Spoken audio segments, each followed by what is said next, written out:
ఈరోజు మనము gross profit, net profit గురించి తెలుసుకుంటాం.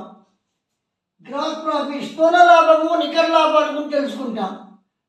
ప్రాఫిట్ అంటే ఎంటర్‌ప్రెన్యూర్ ఆర్గనైజర్ సర్వీస్ అందించినందుకు గాను పే చేసే రివార్డ్ని ప్రాఫిట్ అంటారు.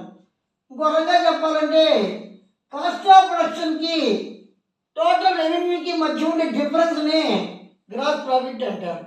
గ్రాస్ ప్రాఫిట్లో కొన్ని ఐటమ్స్ ఇంక్లూడ్ అయి ఉంటాయి. Net profit of the organiser, the rent payable for the entrepreneur own land and buildings, wages payable to the entrepreneur for his management services, interest payable on the entrepreneur's own capital in the business, depreciation charges, usual cost of production, insurance.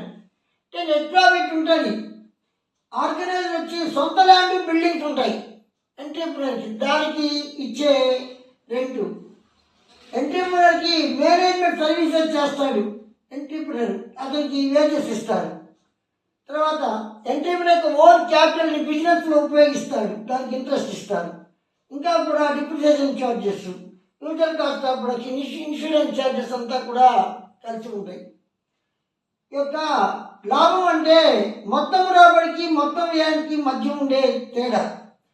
వ్యవస్థాపకుడిగా ఒక సేవలు అందించడానికి గాను ఉద్యమదారు పొందే ప్రతిఫలాన్ని లాభము అంటారు. ఇందులో స్థూల లాభంలో మొత్తం రాబడికి మొత్తం వ్యయానికి మధ్య ఉండే సంబంధం. ఇందులో నికర లాభం ఉంటుంది. ఉత్పత్తి ప్రక్రియలో ఉద్యమదారి సొంత భూమి ఉంటుంది, దానికి ఇచ్చే బాటకం, సొంత మూలధనానికి ఇచ్చే వడ్డీ,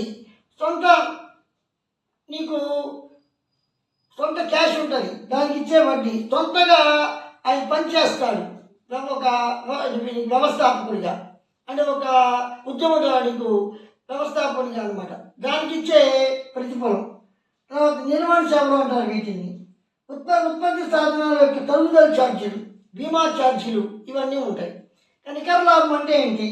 నీకు ఎంటర్‌ప్రెన్యూర్ కేవలము ఒక ఆర్గనైజర్గా సేవలు అందించిన దానికి గాను ఇచ్చేదే నీకు నెట్ ప్రాఫిట్. అందులో నీకు రిస్క్ బేరింగ్ని, అన్సర్టెనిటీని ఎదుర్కొంటాడు, ఉన్నట్టుండి అన్సర్టెనిటీ వస్తుంది.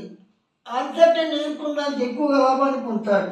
అదేవిధంగా నీకు రిస్క్ బేరింగ్ని ఎదుర్కొంటాడు. తర్వాత ఫ్యాక్టర్స్ ఆఫ్ ప్రొడక్షన్ బాగా కోఆర్డినేట్ చేస్తే, తెలివిగా ఎవరి వర్క్ని వాడికి అప్పచెప్తే లాభాన్ని పొందడం. తర్వాత నీకు new techniques of production, new product కనుక్కుంటాడు, మెథడ్స్ అంతా మారుస్తాడు, ఇన్నోవేషన్ ఉంటాడు.